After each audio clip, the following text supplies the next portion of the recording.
Hello guys, welcome back to my channel earth mom reactions. मैं हूं ज्योति और welcome है आप सभी का मेरे चैनल में। सो गाइस, कैसा रहा आप लोगों का वीकेंड? एंजॉय किया या नहीं किया? प्लीज़ कमेंट सेक्शन में ज़रूर बताना। मेरे को भी वीडियो बनाने में बहुत ज़्यादा लेट हो गया क्योंकि सैटरडे संडे आप लोग जानते ही हैं कि वीकेंड होता है, इसीलिए थोड़ा सा मेरी भी वीडियो की स्पीड सैटरडे संडे को बहुत स्लो हो जाती है। बट मैंने सोचा कि कल भी आप लोगों के लिए इस चैनल पे कोई भी वीडियो नहीं डाला तो आज जैसे तैसे टाइम निकाल के डेफिनेटली आप लोगों के लिए एक रिएक्शन वीडियो तो मैं बना ही देती हूँ, क्योंकि आखिर न्यू कंटेंट, न्यू मुद्दा, वैसे तो मुद्दा पुराना ही है लेकिन टाइम टू टाइम मुद्दा जो है वो हाईलाइट होता रहता है। तो सोचा कि चलो इस मुद्दे पे थोड़ा सा हम भी प्रकाश बटोर लेते हैं, मतलब कि प्रकाश फैला देते हैं।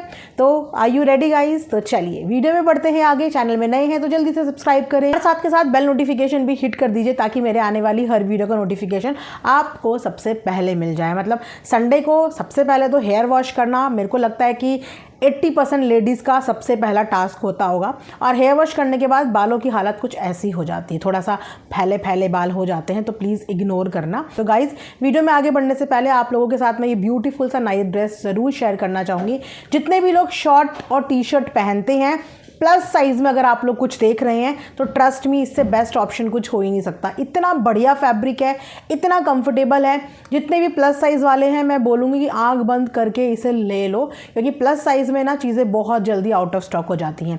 ये गाइज इसका फुल लेंथ फोटो है, काफ़ी अच्छा है, रीजनेबल प्राइस में है। वीडियो के कॉमेंट सेक्शन में मैं लिंक पिन कर दूँगी। और अगर आप लोग सूट पहनना पसंद करते हैं तो कॉटन का एक बहुत ही ब्यूटीफुल सूट है ये रेड कलर का, जो मैंने अपनी कल की वीडियो में पहना था, इस चैनल पे नहीं दूसरे चैनल पे।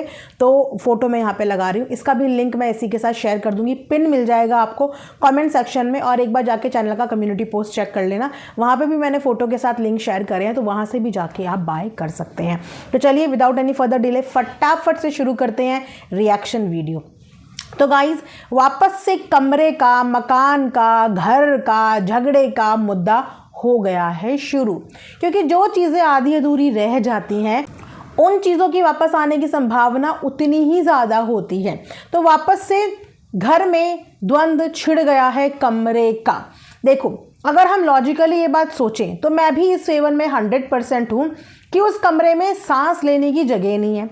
और खुद आंटी जी, मतलब माता जी, सोफे पे बैठ के ये बोलती हुई नजर आ रही थी कि कमरा बहुत महक रहा है, कमरे पे फिनाइल और डेटॉल का पोंछा लगाना पड़ेगा, क्योंकि कमरे में बहुत ज़्यादा महक का मतलब बदबू आ रही है। एंड जाहिर सी बात है, जब बेबी छोटा होता है तो जिस कमरे में बेबी होता है उस कमरे में स्मेल भी आती है, ख़ास तौर पे जब कमरे में वेंटिलेशन ना हो। वहीं पे बेबी सुसु कर रहा है, वहीं पे उसकी नैपीज़ रखी हैं, वहीं पे उसके डाइपर चेंज हो रहे हैं, वहीं पे उसकी पॉटी पोंछी जा रही है, वहीं पे उसका मिल्क बन रहा है, मतलब सब कुछ वहीं पे हो रहा है। तो ऑब्वियस सी बात है ना कि वो कमरा भी महकेगा, वो बिस्तर भी, मतलब महकेगा नहीं, सॉरी, वो बिस्तर से भी स्मेल आएगी, सब जगह से आएगी ना। तो माता जी, जब महक ही रहा है और आपकी नाक तक बदबू आ ही रही है, तो एक कमरा एक्स्ट्रा अपने बच्चों को देने में क्या ही दिक्कत हो रही है। माता जी ने यहाँ पे खुला ऑफर रखा है कि जो इनके कुपुत्र हैं वो ऊपर का आधा अधूरा काम छोड़ के गए हैं, क्योंकि गाइस उसका कंटेंट बनाना था। उस समय पे जो कुपुत्र हैं उन्हें कंटेंट बनाना था कि देखो, मैं अपने घर का ये वाला फ्लोर बना रहा हूँ, लेकिन कंटेंट खत्म तो कंस्ट्रक्शन भी खत्म हो गया वहाँ पे। तो अब माता जी का कहना है कि अगर तुम्हें बनाना है तो सबसे ऊपर जाके बना लो। मतलब वैसे माता जी का कहना यह है कि हमारे जीते जी घर का बंटवारा नहीं हो सकता, सिर्फ इसी वजह से माता जी एक कमरा और उनको नहीं दे रही है। लेकिन इस चीज़ में माता जी ओके है कि सबसे ऊपर जाके कमरा है, वहाँ पे बनवा लो और वहाँ पे रह लो। मतलब माता जी, वहाँ पे बंटवारा नहीं होगा। अगर सबसे ऊपर कमरा बनाने में आपत्ति नहीं है तो उससे थोड़ा नीचे एक कमरा देने में कौन सी आपत्ति है? मतलब मैं समझ नहीं पा रही हूँ कि इसमें कौन सी आपत्ति है, इसमें घर का कौन सा बंटवारा हो जाएगा? सबसे ऊपर कमरा बनवाने में ज़्यादा डिस्टेंस होगा गाइस, कि उससे नीचे अगर बच्चा आ जाएगा उससे ज़्यादा डिस्टेंस होगा? मतलब आप मुझे बताओ। पर माता जी किसी हाल में एडजस्ट करने को तैयार नहीं है। माता जी ये एडजस्ट करने को तैयार है कि बच्चे बाहर जाके रह लें, जैसे मेरे बड़े बेटे और बड़े बहू रह रहे हैं, लेकिन मैं इस घर में अपने जीते जी एक और कमरा एक्स्ट्रा नहीं दूंगी। मतलब माता जी, वो क्या रजिस्ट्री अपने नाम करवा रहा है, घर अपने नाम करवा रहा है, कमरा अपने नाम करवा रहा है? अरे टेम्पररी बेसिस पे आपसे मांग रहा है, लेकिन नहीं, माता जी को अपने किराएदार ज़्यादा प्यारे हैं इंस्टेड ऑफ अपने खुद के बच्चों के, है ना। उसके बाद माता जी ने तो साफ बोल दिया है कि जिसे देखना है तो भाई बाहर देख लो, जैसे बड़के बेटा और बड़की बहू देख रहे हैं। तो माता जी आपके बड़के बेटे की इनकम में और आपके छुटके बेटे की इनकम में ज़मीन आसमान का फ़र्क है माता जी। आपका बड़ा बेटा तो क्या क्या अफोर्ड कर सकता है, वो तो दुनिया जहान की ट्रिप मार सकता है, दुनिया जहान की क्या वो चीज़ें जो अफोर्ड नहीं कर सकता। एक एक शॉर्ट्स पे जाने वो कितने कितने डॉलर छाप लेता है। उसका कंपैरिजन अपने छोटे बेटे से मत करो, क्योंकि आपके छोटे बेटे की इतू सी तो इनकम है। उस इनकम की वजह से वो अपने बेटी का उस इतू सी इनकम की वजह से वो अपनी बेटी का फंक्शन तक नहीं कर पाया। अब क्या है ना माता जी, वो आपकी तरह दिन के 3-3 वीडियोस नहीं डालता। जिस दिन वो भी दिन के 3-3 वीडियोस डालने लग जाएगा, शायद वो भी 1 लाख रुपए महीना कमाने लग जाए। लेकिन अब दिन के एक वीडियो में अगर व्यूज़ ही 40-50 हज़ार तक आएंगे, तो आप खुद बताओ ना माता जी, आपको तो सारी कैलकुलेशन टिप्स में याद होगी वो कितना ही कमा रहा होगा। और वो जितना कमा रहा होगा उससे ज़्यादा तो इस बीच में उसका खर्चा हो गया, है ना।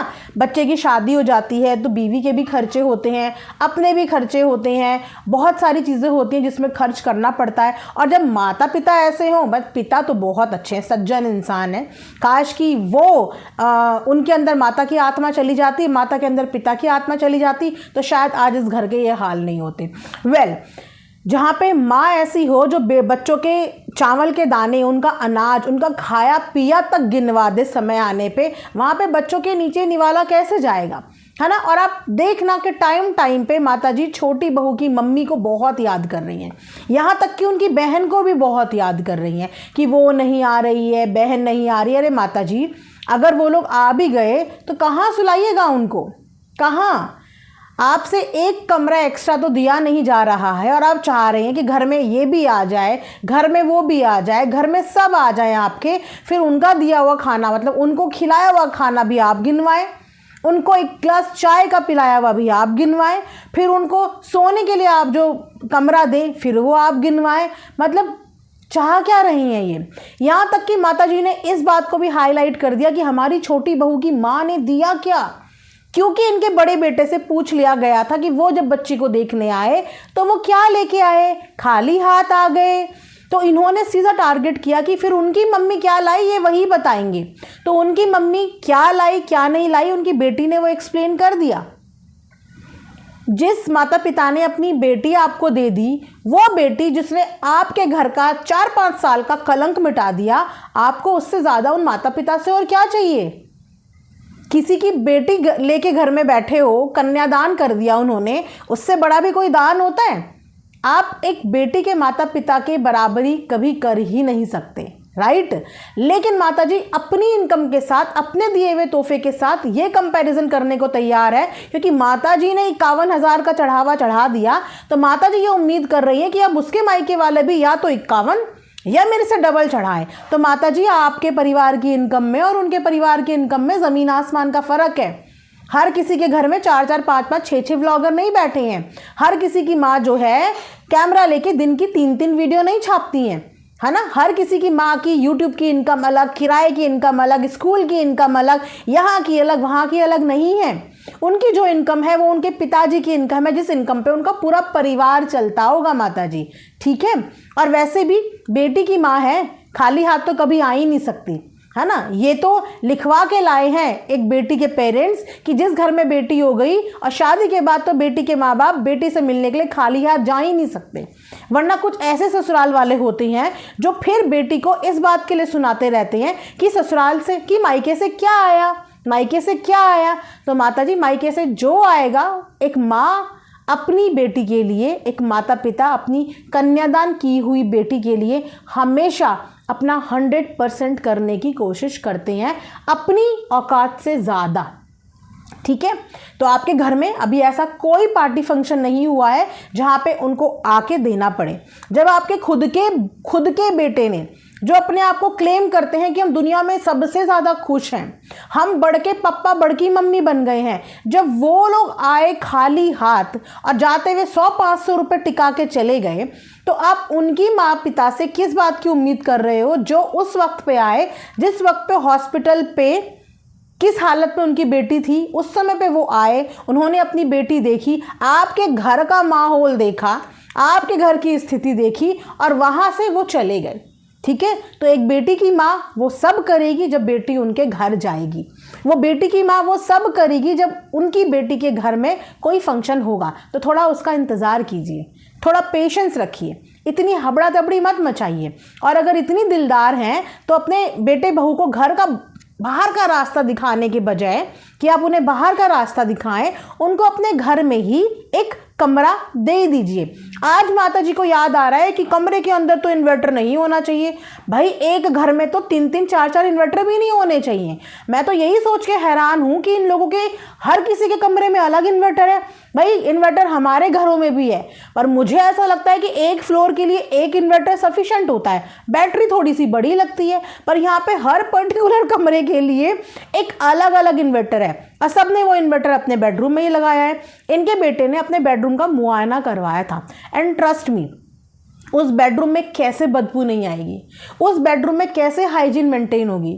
जहाँ पे बच्चे के कपड़े सुखाने की जगह नहीं है, बच्चे के कपड़े रखने की जगह नहीं है। मतलब माता जी का कहना ये है कि एक जाली वाला ले लो जैसे हम पहले लेते थे और हम उसी के अंदर डाल के बच्चे के कपड़े जो है लटका देते थे, और माता जी के घर के कॉकरोच, चूहे, डस्ट वो सब उन कपड़ों पे लगता रहे और फिर वही कपड़े जो है बच्चा पहन ले। बच्चों के कपड़े ऐसे खुले में रखे नहीं जाते हैं।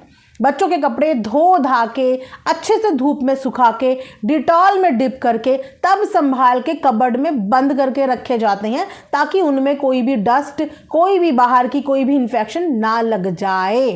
पर माता जी तो माता जी हैं, है ना, उनको थोड़ी ये बात समझ में आएगी। उनके हिसाब से तो जाली का एक थैला ले लो, उसको लटका लो और उसी में उसकी नैपी, उसी में उसके कपड़े डाल डाल के काम चला लो। माता जी ने बोला अगर मैं इस कमरे में आ गई तो मैं इस कमरे को चेंज कर दूंगी। तो मैं तो बोल रही हूँ लगे हाथ माता जी को ये चैलेंज दे दो, ना आओ देखो ना ताओ देखो, माता जी को ये चैलेंज दे दो कि माता जी आप इस कमरे को बिल्कुल वैसा ही बना के दिखाइए जैसा आप बोल रही हैं कि मैं अगर एक दिन में इस कमरे में रही तो मैं इस कमरे का सब कुछ चेंज कर दूंगी। मेक श्योर कि उस कमरे में बच्चे की हर चीज़ रखने के लिए प्रॉपर जगह होनी चाहिए, अच्छे से साफ सफाई होनी चाहिए। मतलब बच्चे का दूध का बॉटल का ढक्कन सब निकला हुआ है, जबकि बच्चे का बॉटल का जो ढक्कन होता है उसे फीड करने के बाद तुरंत ढक देना चाहिए, क्योंकि बॉटल के जो निप्पल होते हैं उसमें भी डस्ट लगता है। लेकिन आपने अक्सर देखा होगा कि जब माता जी भी बच्ची को फीड कराती है मॉर्निंग में, तो भी ढक्कन का आता पता लापता वो बॉटल ऐसे ही पीछे खुली हुई रखी रहती है, राइट। तो अब माता जी ने तो भैया साफ इनकार कर दिया है। दुनिया जाए भाड़ में, कोई कुछ बोले, बच्चे जाएं घर से बाहर, भले ही अलग हो जाएं, या तो बच्चे बनाएंगे सबसे ऊपर कमरा पैसा लगा के, लेकिन मैं एक कमरे के अलावा दूसरा कमरा अपने खुद के बच्चों को, उस छोटी सी मासूम बच्ची के कंफर्ट जोन के लिए भी, अपनी बहू के जिसका सी सेक्शन हुआ है उसके कंफर्ट जोन के लिए भी नहीं दूंगी। अरे माता जी आपके बच्चे के पास एक ही सोर्स ऑफ इनकम है, वो है उसका यूट्यूब का काम।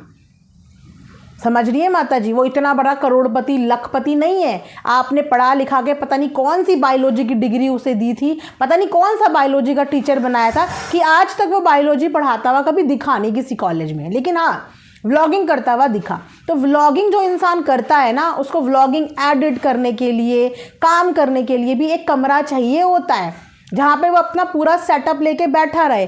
अब जब वहाँ पे बच्ची है, वहाँ पे वो वाकई में कैसे तो एडिट करेगा, कैसे शूट करेगा, क्योंकि उसी कमरे के अंदर गाइस 36 किस्म की लाइट्स लगी हुई हैं। कोई तिरछी ट्यूबलाइट है, कोई लंबी ट्यूबलाइट है, ऑफ कोर्स क्योंकि वहाँ पे बच्चा सो रहा है, तो वहाँ पे इतनी लाइट्स जलाना भी हानिकारक हो सकता है बच्चों की आंखों के लिए। लेकिन जब कमरा ही एक है तो उस कमरे के अलावा कोई इंसान अपना शूट करे भी तो करे कहाँ, एडिटिंग करे भी तो करे कहाँ, कुछ बनाए भी तो बनाए कहाँ, और जब इंसान की रोजी रोटी वही है, राइट। तो ये बहुत सारी चीज़ें हैं जो माता जी शायद नहीं सोच रही हैं, क्योंकि माता जी को सोचना ही नहीं है। हाँ, पर माता जी का कहना ये है कि पैसा लगाओ, सबसे ऊपर बनाओ और फिर वहाँ पे रहो, मैं वहाँ पे आना जाना कर लूँगी। अभी थोड़े दिन पहले माताजी इसी बात का गाइस एक्सक्यूज दे रही थी कि अगर ऊपर चले जाएंगे तो कैसे पता चलेगा कौन ऊपर चढ़ेगा कौन नीचे चढ़ेगा, नीचे ही कौन आ रहा है कौन जा रहा है हमें पता नहीं चलता, अगर ऊपर चले गए तो फिर हम कैसे देखेंगे बच्चे को, यही एक्सक्यूज दे रही थी ना। पर अब माताजी है फिट एंड फाइन, माताजी अब सबसे ऊपर भी चढ़ सकती हैं गाइस। थोड़े दिन में कह रही हैं आदत पड़ जाएंगी, लेकिन पैसा लगाओ और खुद बनाओ। मतलब क्या करेगा इंसान जब इतने सारे उसके पास ऑलरेडी कमरे अवेलेबल है। मैं एक बात मानती कि इंसान के पास नहीं है, इतना मुट्ठी भर है और इतने में ही उसे गुजर बसर करनी है, लेकिन जब भगवान ने तुम्हें दे दिया और वो सब कुछ दे दिया जिस चीज़ के लिए तुम सबसे ज़्यादा तरस रहे थे, मतलब बच्चे से बढ़कर एक औरत की ज़िंदगी में क्या ही धन दौलत, किसके लिए माँ बाप कमाते हैं, बच्चों के लिए कमाते हैं, और उनसे बढ़कर कोई धन दौलत नहीं होती। तो जब बच्चा भगवान ने तुम्हारी झोली में दे दिया, तुम्हारे घर के आंगन में दे दिया, तो तुम उस बच्चे को घर के आंगन से बाहर करने के लिए बिल्कुल रेडी हो, लेकिन अपने घर को जोड़ने के लिए एक कमरा जहाँ पे आपका बेटा कुछ देर आराम कर ले, अपनी एडिटिंग वगैरह का काम कर ले, थोड़ा सा स्पेस मिल जाए, वो रेडी नहीं है। ये हैं भाई साहब यूट्यूब के रिश्ते, ये हैं भाई साहब कलयुग के रिश्ते। तो ज़रूर आप लोग कमेंट सेक्शन में बताना कि ऐसे रिश्तों को आप लोग क्या नाम देंगे। इसी के साथ ये वीडियो मैं यहाँ पे एंड करती हूँ। Thanks for watching earth mom reactions. Bye bye, take care, love you all.